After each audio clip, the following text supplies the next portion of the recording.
नमस्कार, मैं मुकेश कुमार आप सभी का स्वागत करता हूं सतलोक टीवी बिहार में। दर्शकों, आज हमारी टीम नेपाल के सतलोक आश्रम धनुषा में पहुंची है, जहां पे संत रामपाल जी महाराज जी के सानिध्य में उनके अवतरण दिवस के उपलक्ष्य में 3 दिवसीय कार्यक्रम का आयोजन किया जा रहा है। दर्शकों, अभी हम उपस्थित हैं सतलोक आश्रम धनुषा के मुख्य द्वार पे। मैं कैमरामैन से गुजारिश करूंगा कि मेरे पीछे जो जिस तरीके से गेट की सजावट की गई है वो आप और सकते हैं कि ये कितने अच्छे तरीके से, भव्य तरीके से ये जो मुख्य द्वार है सतलोक आश्रम धनुषा नेपाल का, इसकी सजावट की गई है। आप दर्शकों, मैं ऊपर में कुछ लिखे गए जो पंक्तियां हैं मैं उन्हें पढ़ के बताना चाहूँगा। जगत गुरु तत्वदर्शी संत रामपाल जी महाराज जी को अवतरण दिवस को उपलक्ष्य में आदरणीय संत गरीबदास जी महाराज जी को अमरवाणी को अखंड पाठ तथा विशाल भंडारा। दर्शकों, मैं एक बार फिर से आपको याद दिला दूँ कि ये जो कार्यक्रम का आयोजन किया जा रहा है ये संत रामपाल जी महाराज जी के 74वें अवतरण दिवस के उपलक्ष्य में मनाया जा रहा है। दर्शकों, आपके मन में ये सवाल होगा कि अवतरण दिवस होता क्या है और अवतरण का मतलब क्या होता है। तो दर्शकों, मेरे राइट साइड में आप देखेंगे तो कुछ श्रद्धालुगण यहाँ पे झंडे सत साहिब का झंडा लिए खड़े हैं, तो उनसे हम इस बात को जानेंगे कि आखिर अवतरण दिवस का मतलब क्या होता है, अवतरण शब्द का मतलब क्या होता है। तो चलिए यहाँ जो श्रद्धालु उपस्थित हैं उनसे जानते हैं। जी नमस्कार। नमस्कार सत साहेब जी, क्या नाम है आपका? मेरा नाम श्री राम दास। जी, आप कहाँ से आए हैं? हम यही नेपाल धनुषा जिला से हैं। जी, आप हमारे दर्शकों को ये बताइए कि ये जो अवतरण दिवस है, ये अवतरण वर्ड का मतलब क्या होता है? ये अवतरण दिवस है, ये हमारा तत्वदर्शी संत रामपाल जी महाराज जी का अवतरण दिवस है। इसी दिन में, इसी समय में 1951 में संत रामपाल जी महाराज का अवतरण हुआ था, इसीलिए गुरु जी का अवतरण दिवस मनाया जा रहा है। जी दर्शकों, जैसा आपने सुना कि इनका कहना है कि आज ही के दिन 8 सितंबर 1951 को हमारे गुरुदेव का इस धरती पे आगमन हुआ था, इसी के उपलक्ष्य में अवतरण दिवस मनाया जाता है। दर्शकों, अब हम आपको ले चलते हैं सतलोक आश्रम धनुषा के अंदर और दिखाते हैं कि इस अवतरण दिवस के उपलक्ष्य में किस तरह की व्यवस्थाएं की गई है।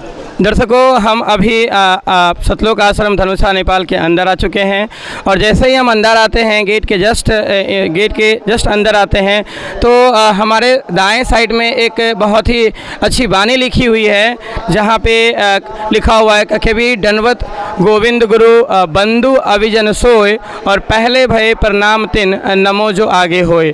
ये यहाँ पे जो पूर्ण ब्रह्म कबीर साहब जी कहते हैं कि दंडवत गोविंद गुरु बंधु अभिजन सोय और पहले भय प्रणाम तिन नमो जो आगे होए। तो आप यहाँ पे देख सकते हैं कि कितने अच्छे तरीके से इस लाइन को लिखा गया है। और दर्शकों, जैसे ही हम इसके अपोजिट साइड देखते हैं तो यहाँ पे नाम दान जो है मंत्र दीक्षा स्थल भी है, जहाँ पे जो श्रद्धालु आते हैं जिनको संत रामपाल जी महाराज जी से जुड़ने की इच्छा होती है, वो यहाँ पे जाके नाम दीक्षा लेकर और संत रामपाल जी महाराज जी से जुड़ते हैं।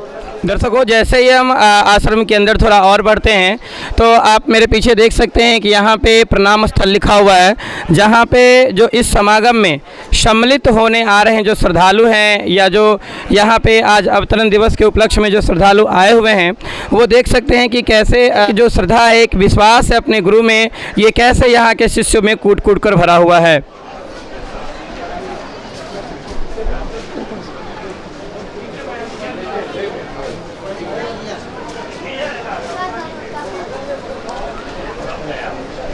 दर्शकों, आप देख सकते हैं कि यहाँ पे जो समागम में सम्मिलित होने जो आए हैं श्रद्धालु, वो अपने गुरुदेव को कैसे साष्टांग दंडवत कर रहे हैं, जिनकी चर्चा हमारे वेदों में भी की गई है।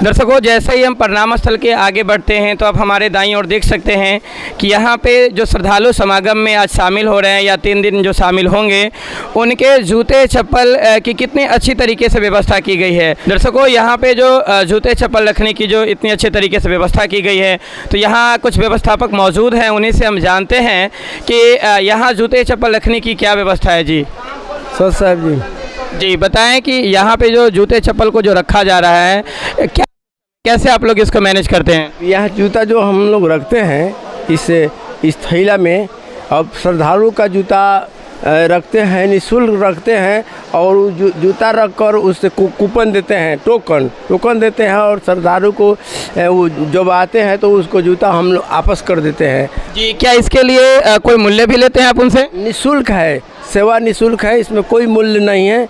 उसके बाद में इसमें 50,000 से अभी ज़्यादा जूता रखा गया है, सुरक्षित रखा गया है, सुरक्षित दिया जाता है। किसी को जूता इधर से उधर नहीं होता है, सुरक्षित लेकर भगत श्रद्धालु अपने घर जाते हैं। जैसा कि दर्शकों आपने देखा कि इनका कहना है कि ये जो किसी प्रकार की अव्यवस्था, और साथ में इन्होंने ये चीज़ भी ऐड किया कि यहाँ पे किसी प्रकार की कोई शुल्क नहीं ली जाती है। और सबसे बड़ी खुशी की बात है कि यहाँ पे इनका कहना है कि अगर 50,000 श्रद्धालु एक बार आ सकते हैं तो उनके जूते चप्पल भी यहाँ पे रखने की व्यवस्था की गई है। इनकी कैपेसिटी इतना है। तो जैसे ही हम आश्रम में थोड़ा और अंदर आते हैं तो आप मेरे पीछे देख सकते हैं कि एक सेल्फी पॉइंट बनाया गया है, जहाँ पे जो श्रद्धालु या जगत के लोग इस समागम को अटेंड करने आ रहे हैं वो इस जो नज़ारा है, ये जो दृश्य है, उसका आनंद ले सके और फ़ोटो को क्लिक कर सके। ये आप देखिए, कैमरामैन से मैं गुजारिश करूंगा कि कितने अच्छी तरीके से इसकी जो सजावट की गई है वो आपको दिखाएं। जी,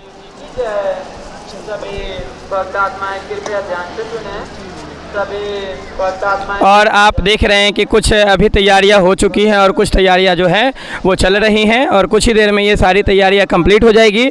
फिर आपको दूसरे वीडियो में पूरा, है ना, जो कंप्लीट तैयारी है उसकी जानकारी आपको अगले वीडियो में देंगे। जी दर्शकों, अभी हम पहुंच चुके हैं जो मुख्य पंडाल है, जो मेन पंडाल है, उसके मुख्य द्वार पे। और आप मेरे पीछे देख सकते हैं कि किस तरीके से इस पंडाल की और पंडाल का जो खासकर मुख्य द्वार है उसके किस तरीके से अच्छे से सजावट की गई है। आप ऊपर में देख सकते हैं स्पष्ट रूप से लिखा हुआ है कि सतलोक आश्रम धनुषा नेपाल। और उसके नीचे मैं कैमरामैन से गुजारिश करूँगा कि जो एक बड़ा सा बैनर लगाया गया है जिसपे संत रामपाल जी महाराज जी का फ़ोटो लगा हुआ है और उनके बगल में कबीर जी का फ़ोटो लगा हुआ है और उसके नीचे एक बहुत अच्छी बानी लिखी हुई है कि हरि आए हरियाणे नु। तो दर्शकों आप देख सकते हैं कि इनका कहने का साफ मतलब है कि हरि का अवतार हो चुका है और वो हरियाणा में है।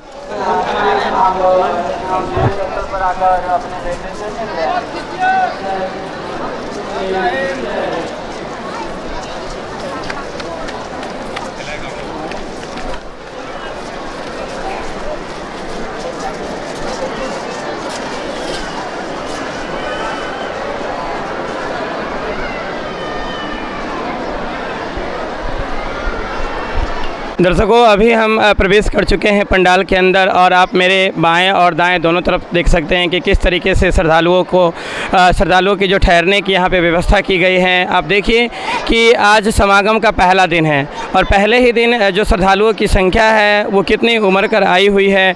आप देख सकते हैं कि इतनी संख्या होने के बावजूद भी आपको कहीं भी किसी भी तरह की अव्यवस्था नज़र आ रही होगी। मैं कैमरामैन से दर्शकों जैसे ही हम पंडाल के अंदर आते हैं तो आप देख सकते हैं कि मेरे दाएं और बाएं दोनों तरफ जो है दो पार्टीशन यहाँ पे की गई है, बीच में जाने आने की व्यवस्था की गई है। और आप देखिए कि जो बाएं साइड में है, हमारे बाएं तरफ जो है वो भक्तों के ठहरने की व्यवस्था की गई है और हमारे दाएं तरफ जो है जो महिला लोग हैं उनके ठहरने की व्यवस्था की गई है। तो आप दर्शकों आप यहाँ पे देख सकते हैं कि इस समागम में किसी एक एज के व्यक्ति या महिला नहीं आई हुई है। यहाँ पे बुजुर्ग भी आए हुए हैं, यहाँ पे बच्चे भी आए हुए हैं और यहाँ पे युवा पीढ़ी जो है वो भी इस समागम में सम्मिलित हो रहे हैं। जैसे ही हम आगे बढ़ते हैं तो आप देख सकते हैं कि यहाँ पे हमारे पीछे कुछ बच्चे भी खड़े हैं, तो उनसे जानते हैं कि वो कहाँ से आए हैं और क्यों आए हैं। जी नमस्कार। नमस्कार। क्या नाम है आपका? कृष्णा। कहाँ से आए हो? हम इंडिया से। आप यहाँ क्या करने आए हो? मैं गुरु जी का सेक्शन देखने आया हूँ। कौन से गुरु जी का? संत रामपाल जी महाराज का। हाँ, तो सत्संग अभी तो पढ़ाई लिखाई करने का वक्त है ना? जी। तो फिर सत्संग में क्यों आना हुआ? सत्संग में भक्ति करना होता है, वो सतलोक में जाना होता है। अच्छा, तो आप देख सकते हैं कि कितने अच्छे तरीके से, है ना, ये जो छोटे बालक भी है संत रामपाल जी महाराज जी से ये लोग जुड़े हुए हैं। उनका कहना है कि हम लोग यहाँ पे भक्ति करने आए हुए हैं और भंडारा में शामिल होने आए हुए हैं। दर्शकों, अब हम बिल्कुल जो मुख्य पंडाल है उसके अंतिम छोर पे आ चुके हैं और आप मेरे पीछे देख सकते हैं कि कितने अच्छे तरीके से जो मुख्य द्वार है, ये जो अंतिम छोर है ये पंडाल का, उसकी सजावट किस तरीके से की गई है। मैं कैमरामैन से गुजारिश करूंगा कि वो इस जो भव्य दृश्य हैं उसको हमारे दर्शकों को दिखाने का कार्य करें। दर्शकों, आप उस देख सकते हैं सबसे ऊपर में धानक रूप रहा करतार, उसके नीचे जो है पुण्य ब्रह्म कितने अच्छे तरीके से लिखी गई है और उसके नीचे में जो संत रामपाल जी महाराज जी की जो प्रतिमा लगाई गई है, आप देखिए कि कितने अच्छे तरीके से उनकी प्रतिमा को लगाया गया है। ऐसा लग रहा है जैसे कि वो स्वयं है ना वहाँ पे बैठे हुए, उनकी प्रतिमा नहीं लगी हुई है, वो स्वयं। और हम नीचे देखते हैं तो आप देखिए कि बहुत सारे जो महापुरुष हुए हैं उनकी भी प्रतिमाएं लगी हुई हैं। और जब हम नीचे की तरफ जब आप आते हैं तो देखिए कि यहाँ भी एक जो मुख्य प्रणाम स्थल है, जो सष्टांग जो दंडवत कहा जाता है, जहाँ पे श्रद्धालु आके और अपने गुरुदेव को प्रणाम करते हैं। दर्शकों, अब हम आ चुके हैं विशाल भंडारा घर में, जहाँ पे समागम में शामिल होने वाले जो श्रद्धालु आ रहे हैं उनके खाने पीने की क्या व्यवस्था की गई है। दर्शकों, जैसे मैंने अभी आपको कुछ देर पहले बताया कि पंडाल में दर्शकों को ठहरने के लिए किस तरीके से महिलाओं के लिए अलग व्यवस्था की गई है, पुरुषों के लिए अलग व्यवस्था की गई है, ठीक उसी प्रकार आप यहाँ भी देख सकते हैं। इस भंडारे घर में भी मैं कैमरामैन से ये गुजारिश करूँगा कि वो दिखाएं कि किस तरीके से जो पुरुष हैं उनके खाने पीने की व्यवस्था अलग से की जा रही है, जो महिला लोग यहाँ पे इस समागम में आई हुई है उनके खाने पीने की अलग व्यवस्था की गई है। दर्शकों, आपको चलते हैं और मैं अपने कैमरामैन से गुजारिश करूंगा कि इस पूरे दृश्य को आपको दिखाने का प्रयास करें। दर्शकों, कि किस तरीके से और कितनी संख्या यहाँ पे लोग एक साथ और जो है भंडारा ग्रहण कर रहे हैं। अब देखिए कितने अच्छी तरीके से, और सबसे बड़ी बात यहाँ पे साफ सफाई देख सकते हैं। किसी भी तरीके के है ना आपको यहाँ पे जिसको कहते हैं अव्यवस्था टाइप का या गंदगी टाइप का आपको नहीं दिखेगा। अब देखिए कि सभी लोग पंक्तिबद्ध बैठे हुए हैं और यहाँ पे जो इस समागम में आए हैं वो अपने जो जिसको ये लोग प्रसाद कहते हैं उसको ये लोग ग्रहण कर रहे हैं। दर्शकों, जैसे ही हम आगे बढ़ते हैं तो आप यहाँ पे देख सकते हैं कि वैसे तो जिनको नीचे बैठने में प्रॉब्लम हो रहा है तो उनके लिए यहाँ पे स्टूल की व्यवस्था की गई है ताकि उनको किसी प्रकार की कोई दिक्कत का सामना ना करना पड़े और वो बिल्कुल आसानी से वो यहाँ पे बैठ के और जो भंडारा कर सके।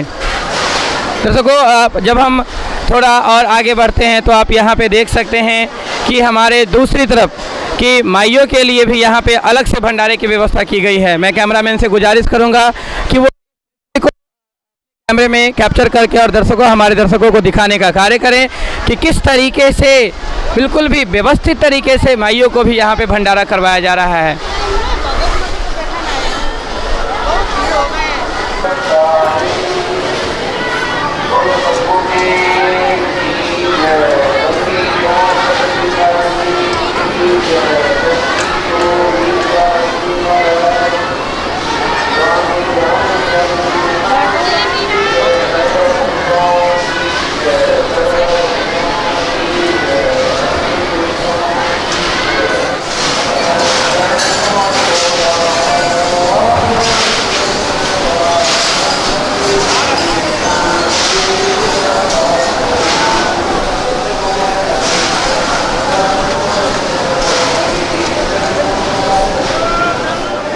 दर्शकों, देखा कि ये भंडारा घर में कैसे श्रद्धालु बैठ के एक साथ भंडारा कर रहे थे।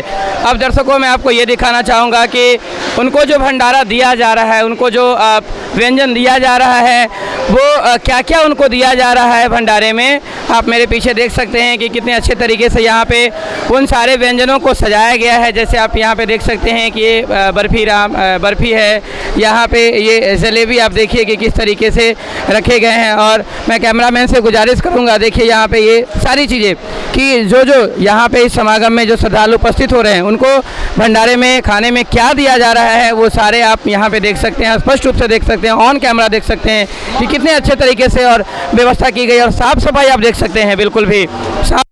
की भी दाद यहाँ पे देनी होगी, दाद देनी होगी कि किस तरीके से यहाँ पे बिल्कुल अच्छे तरीके से ये पूरी व्यवस्था की गई है। तो दर्शकों, अब इस वीडियो में हम लोग यहीं पे इस वीडियो को समाप्त करते हैं और हम फिर मिलेंगे अगले वीडियो में। तब तक के लिए आपका बहुत बहुत धन्यवाद।